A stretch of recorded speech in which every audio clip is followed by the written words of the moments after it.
now is a man who was part of that administration, the former Secretary of State, former CIA Director, Mike Pompeo. Mr. Secretary, always great to see you. Thank you so much for being here. Good morning, Maria. It's great to be with you as well. I want to get your take on the damage done. But first, give us your assessment of the leak of a report. Literally, it's called low confidence report, I guess, for a reason. But, I mean, it came out literally 24 hours after the Iran strikes. Is it even possible to have that kind of information in an accurate way so soon after the strikes? Maria, whoever leaked this ought to be fully prosecuted, just as others have said before. I think that's absolutely true. You cannot have this inside your government. For functioning executive branch to perform its operations, it needs to be able to protect information and produce it only when it makes sense for the American people to know. As for what they would have known, they would have had very, very limited information, very preliminary information. And for that reason, they would have said, hey, this is low confidence. This is single source, perhaps. This is just one of our dozen plus agencies. And the person who leaked this did this with great intention. They were trying to undermine the truth.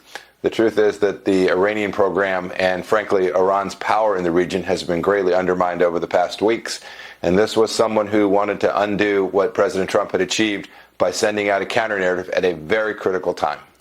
I mean, it's really dangerous to have the media write on something like this after what you just said. I mean, you are the former Secretary of State. You are the former director of the CIA, not to mention all the work you've done in Congress, even before those two roles. And you just said there's absolutely no way they could have had a substantial amount of information. You said they had very little information about what the efficacy really was 24 hours later. And yet the media gets it, runs with it, and tries to poke holes in President Trump's reporting on what this was, undermining the president at a time that literally you could argue we're at war with terrorists.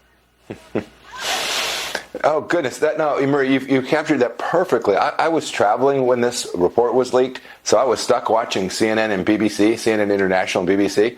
This was the story circulating constantly on these networks, and they had to have known that what they had was at best flimsy, and certainly someone who was motivated to undermine the American effort in the Middle East, who didn't like the way that we had proceeded. And you know, Maria, this has been contentious. You're right. I've been working on the Iran file for, goodness gracious, a decade plus now, ever since Secretary Kerry mistakenly gave Iran a pathway with the nuclear deal. And so someone probably still sitting at sounds like it was the DIA, the Defense Intelligence Agency, decided that they would just throw this little tidbit out there, ungrounded, unfounded, and highly motivated to undermine President Trump's accomplishments. So where do you see the Iran threat today, Secretary? Because the Supreme Leader has resurfaced now. After a week of absence, he was hiding in a bunker since it happened, and now he's tweeting. And he's warning of future attacks on the United States.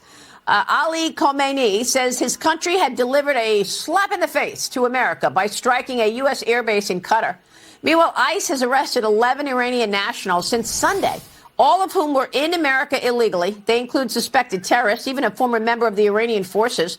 There have been several Iranian threats to the United States in just the last 3 years, including on you. You had a fatwa on your back. You were targeted by a member of the Iran Islamic Revolutionary Guard Corps in 2022, Mr. Secretary. You've got to still watch your back in the face of all of this. So what do you think about Iran's capability today? Maria, let's just state the patently true. Iran is crippled. I told the fact that he's in the bunker should tell you something. The fact that he's now out there talking like you remember Baghdad Bob, who would go on TV with patent lies that everybody could see. It became a bit of a joke. What the Ayatollah said there is a message to his own people trying to obfuscate the horrors that he brought on them since 1979 and the incredible crippling attacks that Israel and the United States have placed on Iran. We shouldn't just focus on Fordow. Sometimes CNN and the like will try to do that. What we should focus on is Hamas is greatly diminished. Hezbollah is struggling. Syria fell apart. The Shia militias in Iraq are contained. The Houthis in Yemen have stopped firing at ships. This is an enormous accomplishment that Israel and the United States have achieved together, and that means the Middle East is fundamentally reshaped. We can't forget that Iran still has some capabilities. You're right. They could try to do something here in the United States or in Europe.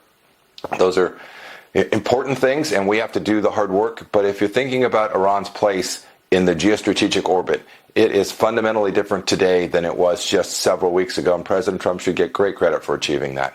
And you also studied so much on China. Several Boeing 747s have reportedly been spotted on radar leaving China for Iran last week. Is China complicit here?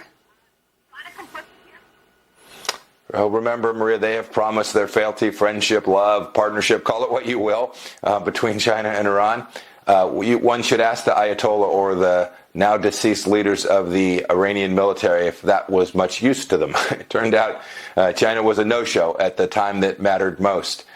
China is clearly partnering with the Iranians, perhaps most importantly today, funding them by buying discounted oil from them. China and Russia and Iran, an authoritarian axis, are trying to work together to undermine us.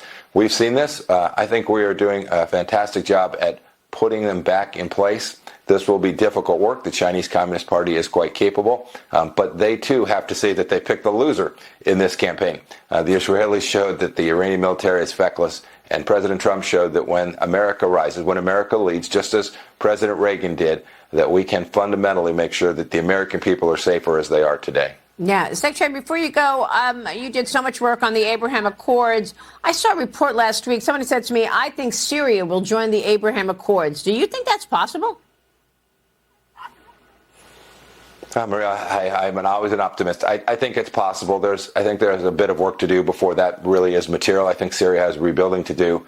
But I think many nations will join this. I think eventually nearly all of the Middle Eastern Gulf states will do that. I think Islamic countries in Asia, think of Indonesia and Malaysia, may well also join this. It's just so simple. To recognize the fundamental right of the Jewish homeland Israel to exist is so straightforward. I think many countries will want to be partners in technology and economy and security with Israel. And that is a great thing for the United States of America if we can continue to build out what President Trump was able to achieve with the Abraham Accords in his first term.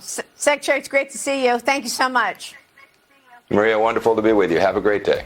And to you, Mike Pompeo joining us this morning. We'll be right back.